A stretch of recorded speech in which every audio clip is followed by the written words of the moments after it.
Okay, Dave Keys here, and I hope this video helps illustrate the importance of understanding the metrics of viewer engagement on any video. Now here we've got very good analytics provided by YouTube.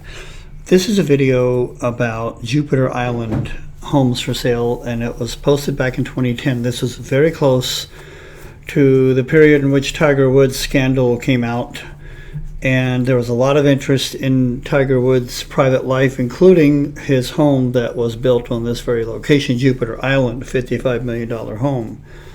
And so that generated a lot of interest in relation to a lot of real estate videos, which are simply slideshows showing houses or a community or a single home.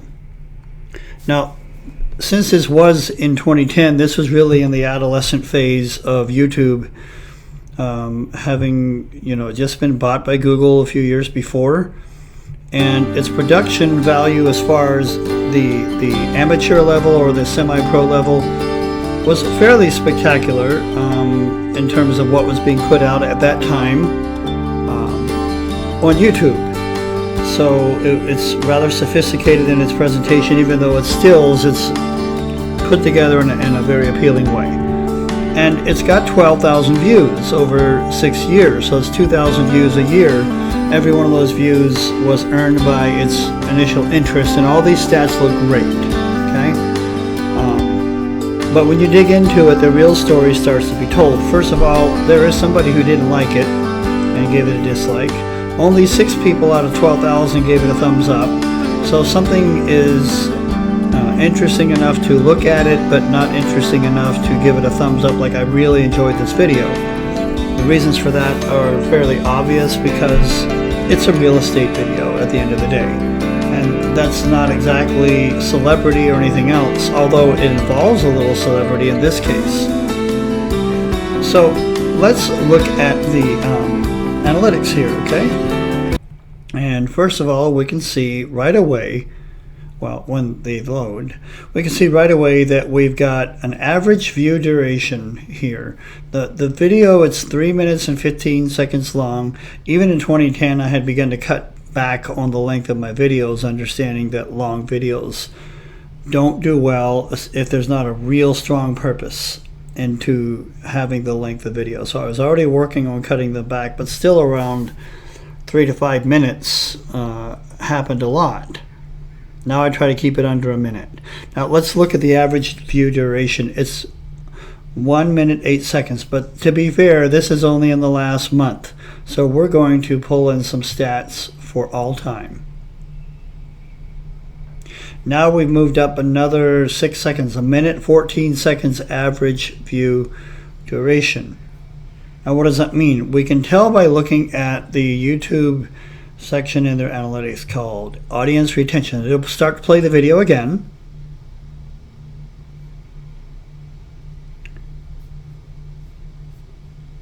And here we go. We're going to start right here at the start. And you can see this line represents percentage of audience that are actively watching the video. They start dropping off. So already, just within the first 10 seconds, we've lost 25% of our audience. Okay? They keep dropping off. So even this, lots of people have found this too boring to go any further, and they leave. Okay. Now let's look at the 50% mark, which is right around here. 50%. Okay.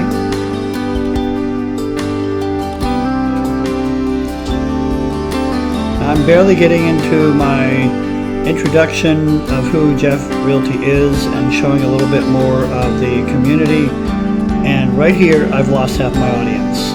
We're not even a third of the way through the video, and half the audience has left. Now this is like long form sales copy. You can say, well, there's an importance of having long copy for the person that's really interested in the topic. They're going to read all the way through the copy and get to the close, and that's what we want. That's fine, if that's your intent, and if that is really what your focus is on. If your intent is to have more of a social application and draw interest in your brand, this may not be doing the job. It may or may not. It may not be that effective. It may be more effective if it was all kept under a minute. Okay, now we are at 32% of our audience is still with us. Now this starts to feel a little bit long, I think to anyone, unless you just have this real heartfelt affinity for your topic yourself, which can get in the way of understanding your audience. You always want to understand your audience and their preferences and totally exclude your own, and get into the head and mind, heart, and emotions of your audience. Because that's what's important, is what do they want to see, what are they interested in. And they're fickle enough to leave you with no reasons. So you have to be the one to figure out what it is you want to attract people for and what you want to happen once they're attracted. What you don't want to happen is what's happening right here. Is my message is not complete, but I've lost 75% of my viewers. They're gone. They won't be back. So if I were going to have a call to action for them, I should have already done it. But I proceed on to the end of the video before I finally put in a call to action again. There's one way back here, but that's forgotten. You kind of are working against yourself by having the video so long.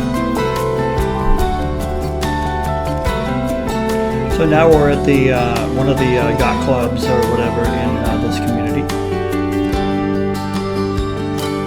So maybe the yacht club viewers are still here. I don't know. But here's our call to action. Click the link below or just type in www.jeffrealty.com, and I'm reaching all of 16% of my original viewing audience. Okay, so that's like out of that 12,000 views, that's going to be like what, 2,400 of them may have seen this call to action over 6 years.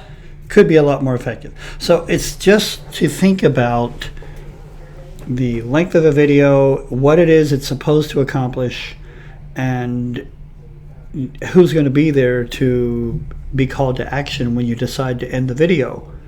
It's important to hold attention, motivate somebody, and have them respond to a call to action. There's not another reason for your business to have video up on the internet other than to gain a loyal audience, of whom some are going to convert and become your buyers or sellers. And that's it. So I just want to stress that having the 600, 1,200, or whatever number of views on Tour Factory, however they measure that, first of all, because of what's generally on YouTube, for those same communities where you have a smattering of 10, 20, 30 views for the same communities on YouTube, which has a huge audience compared to Tour Factory, which may have a more relevant audience, but I cannot help suspecting that those numbers are manipulated through auto embed plays and the like, where the way a view is counted may not be as authentic as we would like to think, because the correlation should be there in other resources and it's not. So think about your audience, think about the length of video and what's happening in the mind of your audience as they watch one of these videos. They are not going to perceive it the same way that somebody inside the industry is going to perceive it.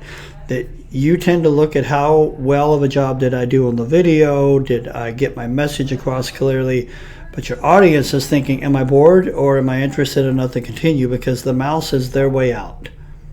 So we want to do a better job of retaining their attention, and frankly, we need to get our message compacted into as short a time as possible and motivate them to take an action. This is Dave Keys, signing off.